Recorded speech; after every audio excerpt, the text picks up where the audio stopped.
is the best, or just maybe your personal favorite like songwriter out there? Or I guess that's a kind of a vague question, but who? A small list of people you really admire, songwriters. Joe Strummer would have to be one of them. I think Bob Dylan is great. I like Bruce Springsteen. I think Debbie Harry is one of the greatest of all time. And she, the poetry in her lyrics is always so understated. Like, it never feels like she's trying to show you that she's a poet, but everything is so natural and always just feels so, like, every word just feels perfect in her work. I don't know how much, that was probably a collaborative thing with the guitar player, but anyway, I have to give her props. Yeah, those are a couple of them that come to mind. I mean, basically Strummer, Dylan, Springsteen, Debbie Harry, of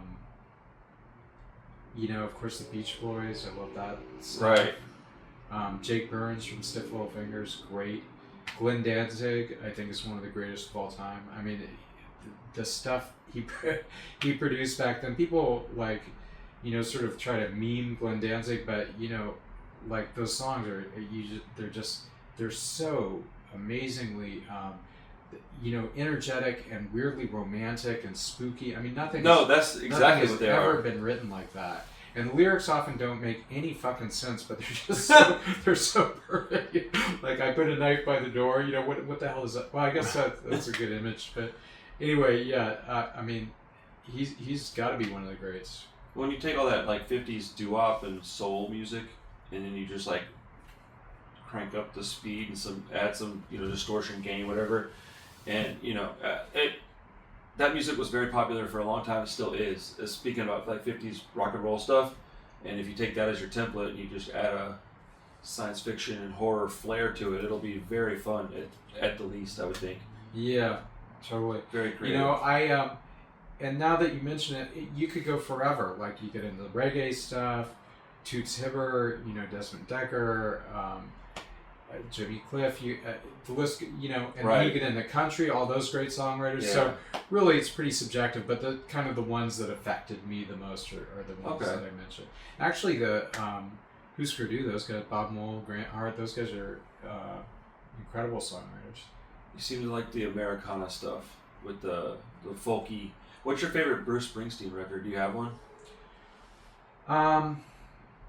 I mean, the first four are all, it's kind of, there's some songs that I like the most, what I mean? But like the first 5 records, Blinded by the Light, my God, what a fucking song that is. And Born to Run, of course, Darkness on the Edge of Town. The River has some more poppy, but has some incredible stuff. So, all that stuff is really good. I always like kind of the rockers more than the ballads. Sure. But that's just kind of the nature that I am in terms of listening to music. But yeah, it's great. I guess it's because I'm naturally stubborn and buck the system. I was told one day, I was trying to listen to some of his music, and somebody told me, this album sucks. It was Nebraska. And ever since then, I've loved that record. I was just curious if you like that. I can't listen to that one. No? It's too sad. It is very sad. I can't listen to like stuff like Nick Drake and, it's great. Joni Mitchell, Nick Drake, even Elliott Smith is on the board. Like, when it goes into that realm of extreme sadness, it's hard. I can't deal with it. It's too much. But I recognize the talent of it, without a doubt. If you get affected by music in the way that I would imagine you do and the way I do, if you listen to stuff that's that sad, it'll put you in a weird headspace. Yeah, a lot of people love it. I can't do it. Yeah. Therapeutic for a lot of folks, I guess. Yeah. I find it the opposite of that. Stresses me out. Hey, what's up? I just wanted to say thank you for watching my video. I appreciate everyone coming and hanging out. If you'd like to support what I'm doing a little further, I have a record label with a lot of big things happening. There's a link to my Bandcamp in the description. I own a small record store. There's a link to my Discogs in the description as well. And finally, there is a Patreon link in the description. None of these are mandatory, of course. I just wanted to let you know they exist. And, if you have any questions, let me know in the comments. I'll answer them as fast as I can.